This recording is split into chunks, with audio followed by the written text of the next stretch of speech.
All right, we are in our penultimate, which is the fancy way of saying next to last session in what we call, and I didn't tell you guys this, or at least I don't know, I've been putting it on the YouTube, Primordial history. This is the history that exists before we start getting into some of these characters that we're very familiar with, that become very human and very real in terms of we get depth in their story, like Abraham and Isaac and Jacob. And we're going to get deep in, and that's later on in Genesis, and we're going to go all the way to Joseph in terms of the end of Genesis.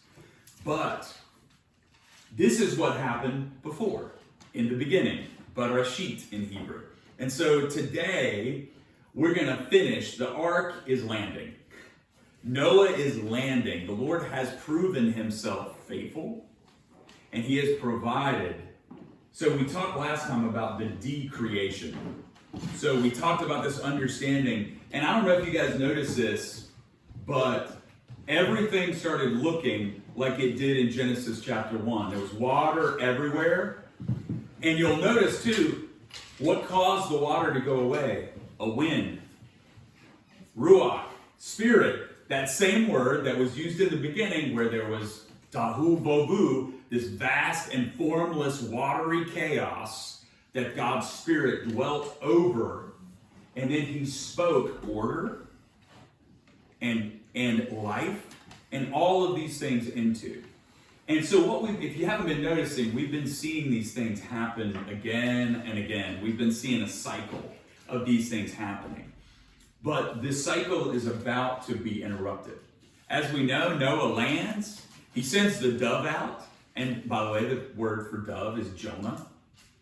That's the word for dove, which when you read the story of Jonah is a little bit funny.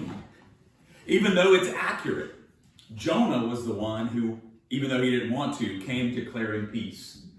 And Nineveh got salvation. They got a renewed relationship with God. They got life through the message and the work of God through Jonah. So, and then we have Noah, and Noah has landed. And at the end of 8, he lands and he empties this thing out. And it says Noah removed the covering of the ark and looked, and behold, there was land. Like I told you guys, the word for ark, teva, is an Egyptian word for casket. Okay? For a sarcophagus. So I think we think about it like our boats now. We think the ark is like, oh man, Noah's out on a pleasure cruise. No. Noah was locked up in a big box, big wooden box that floats, and the only light coming in was a skylight, and then there was it was all covered. They had to do this so that the rain would not get in and all of these other things, but they just kept it covered. It wasn't the sense that they were on some pleasure cruise. You know, this wasn't Norwegian cruise lines where they were hanging out like, hey, what are you doing today, Ham? Oh, we were going to play a little shuffleboard on deck B between feeding all the animals. No, this thing was, they were in darkness except for that one light. But now they have sent the dove out. The dove has come back. They've taken the cover off. They can actually see the dry ground, and they enter in, and he goes out from the ark, and they bring every living creature with them, birds, animals, creeping things, which we could have done without, that they may swarm on the earth. And I want you guys to hear this because this is really, really important. Be fruitful and multiply on the earth. So Noah went out, and his wife and sons, and his wives with him, and every beast. And then one of the first things he does at the end of chapter 8 is he builds an altar. And he took some of the clean animals. By the way, this is the first place where we kind of see this. The building of a place or a means, which was pretty simple. It was piling a couple rocks up, and he said, we're going to take, because we've got all these clean animals that we brought with us, and we're going to take some, and we're going to sacrifice them to God. We're going to give to God as an act of thankfulness. And this is one of the first things that they do, is they worship. They come and worship, and then this same language is what continues, is it was a pleasing aroma. I bet it was. And then the point being is this is one of the first times that we see animals being sacrificed except for Abel. Remember, Mr. Vanity, Mr. Mist, he's here today, he's gone tomorrow. But here we have them very intentionally giving some of these animals to God. What we also have, and I think Dave brought this up, what we also have is a slightly changed relationship between us and animal life. By the way, we've landed, vegetation is probably not as readily available as it was before everything in the universe got flooded. And so now God has offered something. We have a changed relationship. He said, now basically you can eat these animals. They are here for you. And I thank God for that. Because little did we know that he made those animals so incredibly tasty. Right? But there's a caveat in this whole thing. And the caveat is this: you may not eat or consume their blood. This is something that they are incredibly adamant about. And in the end of chapter 8 and the beginning of chapter 9, I give you everything, but you shall, in 9 verse 4, you shall not eat flesh with its life, that is, its blood. And for the life blood I will require a reckoning. From every beast I will require it. From man, from his fellow man I will require it. So we can eat the flesh of animals, but we cannot drink the blood. Now let me tell you something. This is a hard and fast reality from this point on in terms of Jewish culture. Leviticus 17 verse 10 is going to say the exact same thing. He says the life is in the blood. And the blood exists not for us to consume, but to make atonement for us. La kiper is the word for that. The word for blood in Hebrew is dam. If you spell it, it'd be D-A-M. Dam. Sounds like I'm cussing when I say it out loud right now, but I'm not. But does that make sense that we wouldn't drink blood? And that it's life? Now, a lot of cultures did and still do, very readily. Is blood inherently bad? No. If treated properly, I'm gonna be honest, you eat raw meat, you can get pretty sick, and there's a proper way to prepare and eat. That's why I eat everything well done. People make fun of me. They think I'm like a cretin. I was like, I want you to live on a farm your whole life and see what exists in the muscle tissue of animals and then not order something well done. I like mine cooked, not moving, right? Just because trichinosis is never as much fun as it sounds, right? It sounds cool, but having hookworm is never as much fun. So, point being is blood in and of itself isn't deadly. It doesn't cause that. It's what it represents. We talked a lot about clean and unclean animals as well. Clean and unclean had nothing to do. As a matter of fact, we generally don't fully understand why some animals were named clean and some unclean. What we do understand is God gave us those divisions so that we could live and pattern our lives in a way that he had commanded. This is the pattern for us to be different. And that word means holy. Kodesh. And that's our goal. Our goal is, matter of fact, and it doesn't change. In the New Testament, Jesus says, be holy. He also says, be perfect. Now, we're not going to go over that, but he probably meant it. But I don't think it means what you think it means. Perfect does. Isn't the whole kosher theory based exactly on what you're talking about? Yes, it is. Now, there were some people that like to say it was all about health. We're always trying to, and to be honest, they're pragmatic. There's some benefits. But the point being is that doesn't run very far. Really, what they wanted to do was they wanted to separate themselves in very practical ways from the peoples around them. And the easiest way to do that, where do we do most life? Around tables. Right? Eating. And by the way, in ancient Near Eastern cultures, that's where most business happened. That's where you had the biggest discussions. So if you wanted to reveal your identity as different most readily, let it impact what you eat. I'm going to be honest, there was not one person that came home with me from college down to the farm and did not immediately recognize where they were when they saw the spread at that table. You know, I had a young lady who was a vegetarian, and she's sitting at the table, and she's like, what's okay for me to eat? And then I was like, well, and we had, I'm going to be real with you, we had 15 different vegetables on the table. And we had 15 vegetables, all of which have been cooked in animal fat.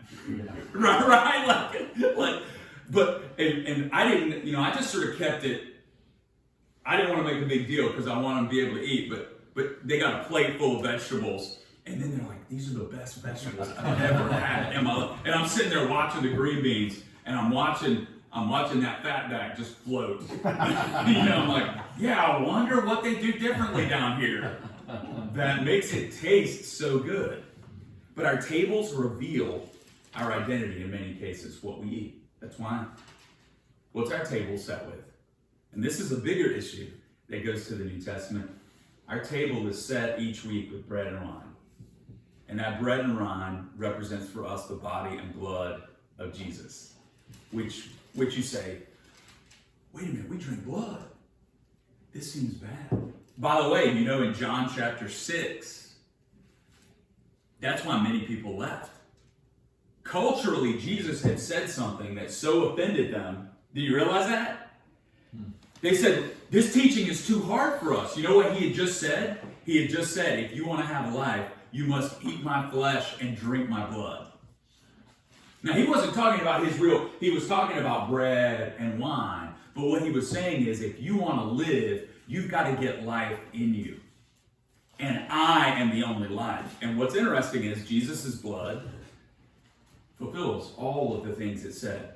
His blood is the only blood that has the capacity to actually atone for real sins. In the book of Hebrews, it says again and again that the blood and flesh of animals will never atone for sin, really.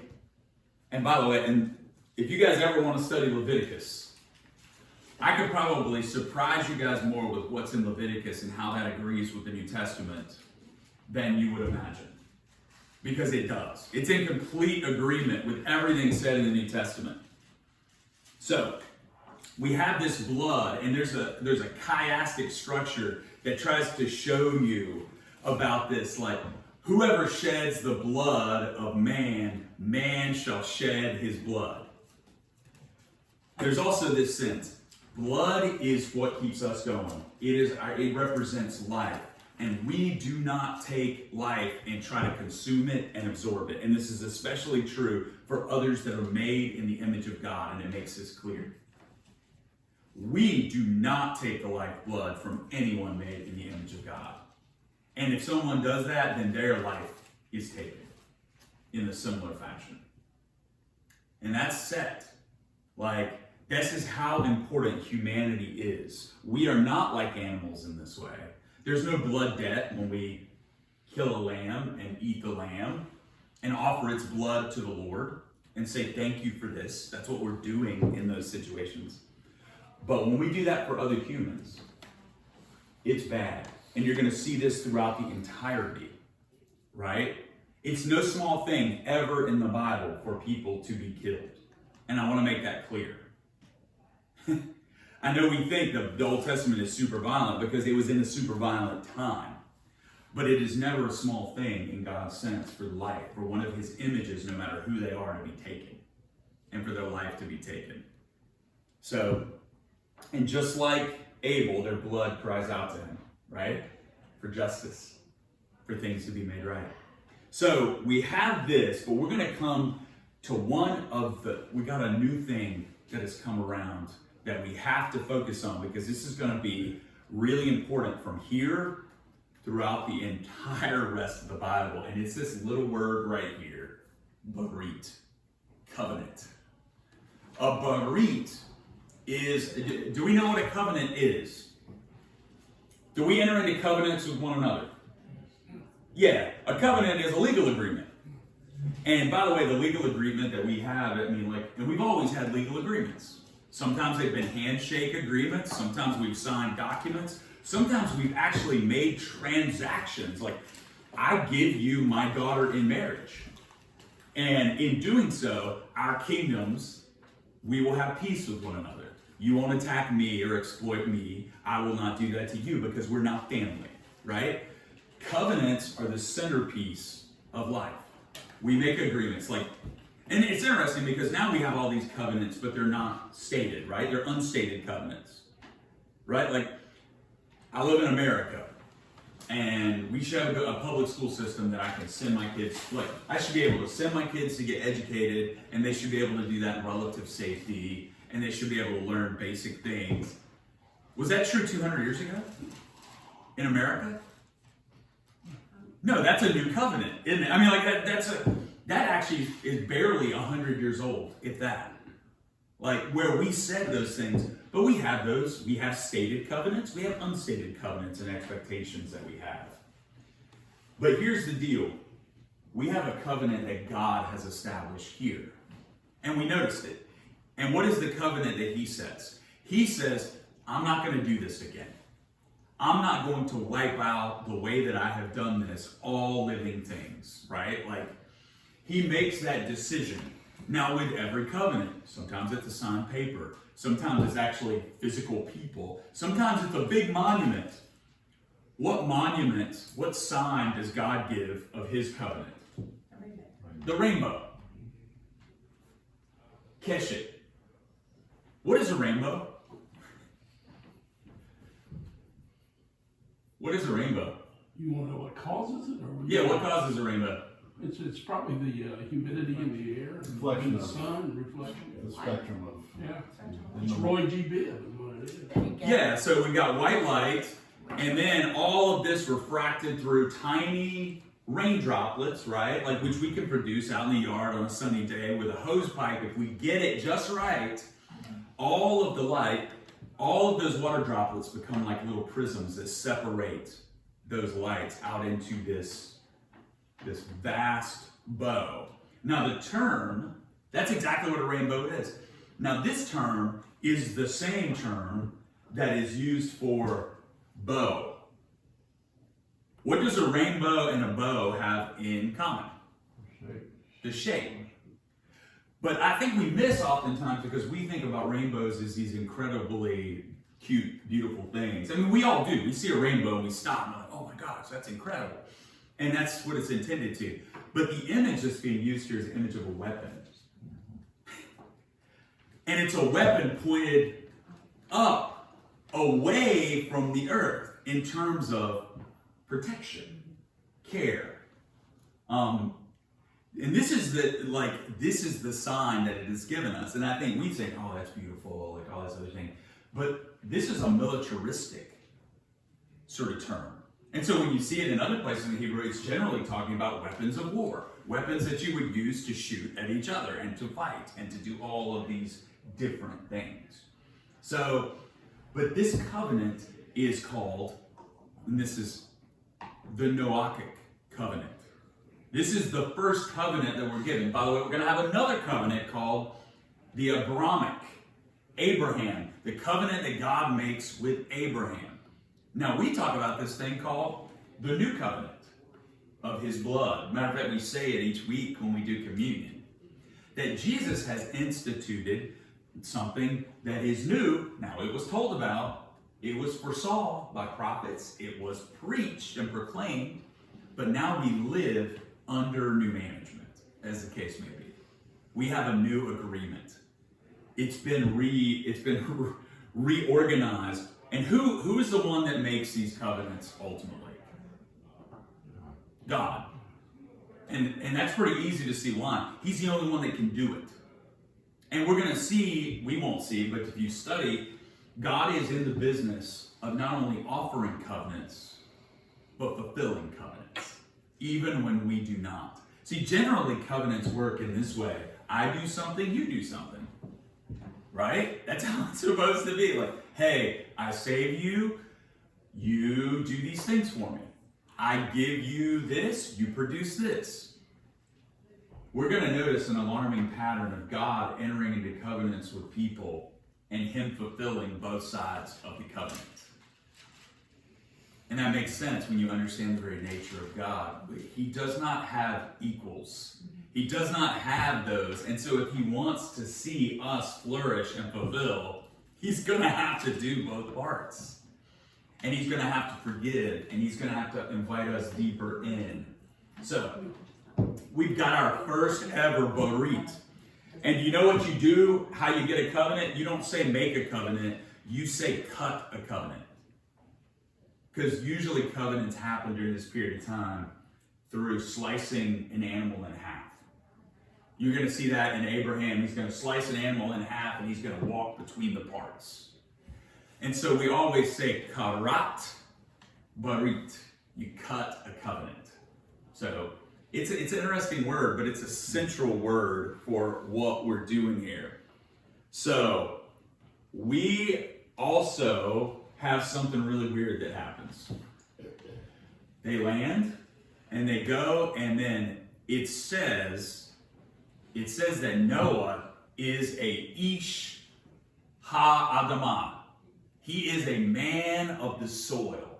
Some ways it's translated, he's into husbandry. And so the first thing he does is he starts planting vines.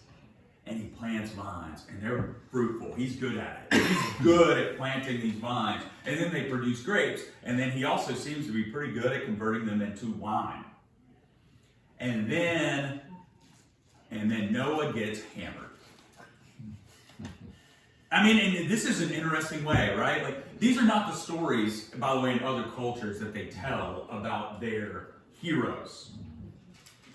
Noah has an incredible ability to grow, and then he does, and then he ends up converting the fruit into an intoxicant that he utilizes so fully that he basically gets buck naked drunk and falls out, right? Now, has there been a command yet that he can't do that? God, wait, guys, we don't get any real commands until Exodus. Right now, the only command that you kind of get is your direct encounter with God. The only command Adam and Eve really got was, hey, enjoy yourself, don't eat from that one tree. No explanation, just don't do it. And this is the situation. So people are like, no, it's just a big thing on drunkenness. Well, I can be honest, it does not portray drunkenness in a positive way, right? It says this leads to negative things, this understanding of us exploiting the earth in such a way that we disconnect from it, that we have literally fallen to it. But then we have an interesting reaction because Noah has 3 sons and their wives that he brings with them. And this is really, really important. So we have Ham, we have Shem, and Yepet. Ham, Shem, and Japheth is how we oftentimes pronounce that in English. And their names have written, Ham means hot. Hot. And that can mean many things. We use that term in widely ranging ways, don't we?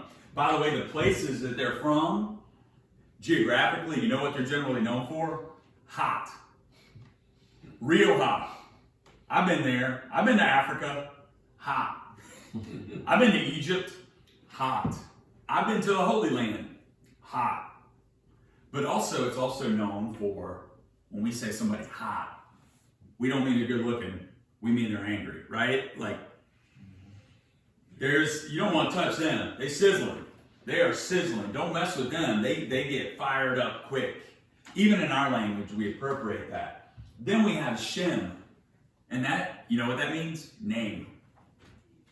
You can tell already what they're associated with the name. And we know the name, Yahweh. They are a people, and even in this passage, it's going to constantly associate them with the name of Yahweh. And then Yepet, which means opened. And what's interesting is these are the far nations. These are the ones that are way out there. But what I want you to notice is the first thing God does in sort of chapter 9 is he blesses. He blesses Noah and his sons. Baruch. That's what God speaks. That's what he speaks over us. The very beginning of everything he does is he blesses. Baruch. You guys should know that word by now. We say it a lot. Baruch. And it's God saying this over Noah and all of creation. He's saying, I'm blessed you. Now, later on, he uses another word in terms of, in our brokenness, kalal, which means to curse. God curses too. God tells us that because of who we are, he has to speak the truth about our now changed relationship and situation. And so now, we are cursed from the ground, kalal. But in this story, especially this little drunken fiasco of which Noah becomes a part of. And have you ever thought about how crazy that story is? So, Ham discovers his dad. And what does it appear that Ham thinks? It's pretty funny. He doesn't do anything. So this understanding is the role of family, and maybe, I don't know, sometimes I try to reiterate this to my own children. The role of family is actually to protect family. To protect them from embarrassment, exposure, to love them, to honor them. So what's interesting in this passage, we think, oh, he saw his dad naked. And then everybody in the room is like, yeah, that's a horrible event. We've all seen our dad. We have. You live in households with people, you do. I don't think this is so much about modesty as it is the intent. And the intent is not to protect the dignity of the father. And he is not in a very dignified situation right now. Right? We need to give lessons to people now. Now, like, Lamar gets hammered, his kids might roll up and put it all over the interweb. Right? So they can go viral. That's a Ham move. Right? That's a move that does not bear respect and love and care for the lineage and the other things like that. Did you notice how Shem and Japheth come in? They're just like, they come in backwards because they don't want to dishonor their father. They cover him up.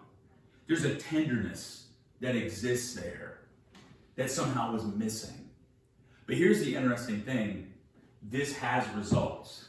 Our intentionality towards our lineage has results. And so it says that Noah now, like God, blesses. By the way, we bless. We are given in the same way the capacity to bless. He blesses Shem. And indirectly, Japheth. But it says he arors, which is another word. It's a human word. It says he curses Ham. Now what we have happening here is we have a story that's being built into a genealogy to explain the geographical realities and the geographical enmity, the broken relationships that exist. Because what we're going to find out is this is Canaan, this is Egypt, this is the areas of Africa that are going to be at war with Shem. Now, Shem includes more than the Jewish people. You ever heard the term Semite? Shemite. It's from Shem. It's the lineage of Shem, and that includes the people of Israel, but it also includes their close neighbors like Edom, Mesha, Moab. Moab is from Lot, right? Edom, by the way, Edom is just the Hebrew word for red. You remember somebody who was red? Esau. That's why you'll see this brought up again and again, where the prophets will be saying, hey, no. Don't be rough on Edom. They're family. They don't follow the name of Yahweh, but there is a lineage that exists there through Abraham that they want to honor. And that's going on all the time. But then it's also this understanding of right here under Ham, all of these Canaanites. And a part of this curse means that he says the children of Canaan will ultimately serve the Israelites.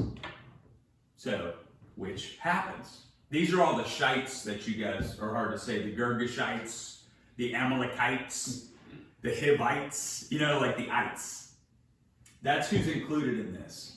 And so what you can see is they're doing something incredible, is they're giving you a story that starts to identify why there's a broken relationship. And by the way, these stories still sort of holds. But what this is trying to do, and by the way, the rest of the world falls under here. But here's what I want you to notice. there's a direct blessing to Shem, there's a direct curse to Ham, but the rest of the world can get both. And then what do we find out later in the Bible? What is the ultimate purpose of the people of Shem? They are called to be a light to the nations, that all might enter into that word of blessing that God might have. Now, this is made pretty aware. So, chapter 10 is one of those excruciating chapters to read because it does the lineage. And remember, we said that Toledot, this is a big part. These genealogies are really big. But what you will notice if you're actually counting, you get to 70 nations. This is called the Table of Nations, by the way. We've used this table for about a century as archaeologists to actually find out more information about the ancient Near East. So, but this is really interesting. 70. It counts basically 70 nations, which is supposed to represent the whole world. 70 big nations that end up coming out off the ark. So when we talk about the lineage of Cain, we're done with that, like at this point, kind of. He's gone. His people got buried. And we're talking about the image, the ancestry of Seth, right? And then it came through Noah, and then it's now come. And the point being is, yeah, Adam and Eve, ancestor. Noah, ancestor. Everybody's supposed to fall into one of these three categories in 70 nations. Now, what's interesting is, why 70 nations? That seems like a weird number. Seems like you could have gone big number, you could have gone small number. There are really only like 20 nations. But 70 is a number that is very, very important all throughout the Bible. But I wanted to point out that the New Testament picks it up in a big way. When in the New Testament it talks about forgiveness, 70 times 7. Jesus took a point to mention the word 70. He said we need forgiveness 7 times for 70. 7 days a week for all the nations of the world. Do you see the imagery? We think it's a one-time thing. God said, no, we need forgiveness. Monday, Tuesday, Wednesday, Thursday, Friday, Saturday, for all of the created reality. Here you have both Genesis 1-2 and Genesis 10 being folded together. But I'll tell you the one that's really astounding. Luke 10, verses 1 through 24. How many, when Jesus is sending out his followers, how many does he send out? 70. You think that's just accidental? He just happened to only get 70 people that were following him at this point? No. Do you see the story that's being told? One for every nation. They're being sent out. I'm getting them all. This right here is going to all 70 nations. Even Ham. It's a reversal. And if you knew the Old Testament, you would have recognized that number's kind of important. That's a big deal. That means that the Jewish people who were built and designed to be a blessing, to be a light unto the nations, the Goyim, it's happening. It is legitimately happening. And God is showing up in person to do it. He's showing up to fulfill the covenant. Both sides of the covenant.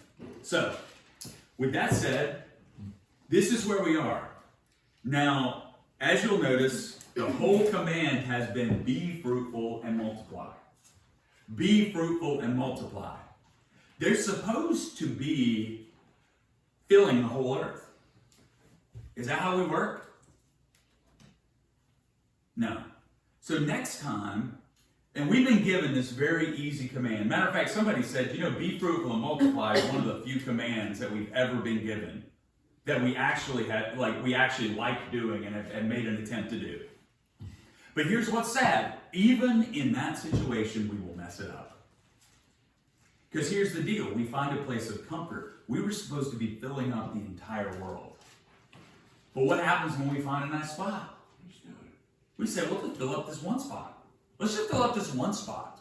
You will notice, ironically, that there's an undertone that exists in this, especially in this period of time, that we are addicted to cities. We are addicted to congregating together, and that there are ways to do that, but that the ways that we generally do it is we congregate together for our comfort and safety, and then we start to worship ourselves. And if that is a tendency, by the way, I think it's still a tendency. We still do it. We still continue on.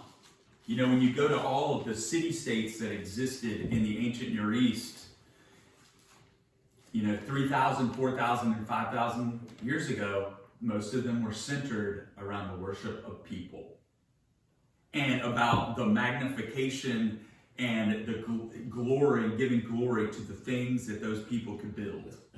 And yet we know how they built them. They didn't create them by speaking them. They built them on the backs of slaves, on the horrible torture and misuse of people, right? And in many cases, that's what many of our large congregations of big cities have been built on. People being pushed out, people being destroyed, people being taken, because when we get together, there was a famous theologian named Reinhold Niebuhr, and he wrote this book called Moral Man, Immoral Society. And he made this observation. He's like, it's very odd. And it's very odd when you look at our history. When you look at settlers who came here and they weren't part of a big group and they had interaction with tribes of people and other things, they ended up cohabitating, living life together, doing life together. Like, for instance, right now in North Carolina, we have a Lumbee tribe. And they've been Christian longer than most white people who came to America. Can you believe that? Because what happened is, what they think is possibly some colonists, and we know genetically, they have green eyes. They have all of these elements that came from Europe, but a small group of colonial people came over. They didn't know what to do, and they ended up intermarrying. You know what they ended up bringing with them too? Their faith. And this tribe, they're Native American as anybody else, except they have some European characteristics, and as far back as any of them can remember, they've always been Christians, which is kind of crazy, right? Same thing. But then you look at the way large settlements have interacted, right? Large communities have interacted. It's mostly been fighting, war, all of these other things. It takes a lot of us to come up with the level of evil that oftentimes we perpetrate. Because in a personal setting, we wouldn't think about those things, would we? But we would develop legislation, because those are a little further off from us, and we'll all vote on it. But it's not. When we get into individualized situations in communities of people, we see things very differently. Like, for instance, I lived in the inner city for 20 years. I can promise you I have a different view of that situation than somebody who spent most of their life in a suburb. I grew up in rural poverty with the people there. I realized I saw those people vastly differently than my college roommate, who was initially afraid of them, right? Because he had seen Deliverance, right? He's waiting for banjo music to start any second, right? So we have to allow that to become a reality. So, with that said, we're going to end up our time. Remember, next week is our final session, sadly, but it's one of my favorite sessions because it's the Tower of Babel, which is one of the best sort of stories, and it transitions us to 12, which is Abraham. So read ahead if you want to, but you don't have to, and show up ready to see what the Lord's up to.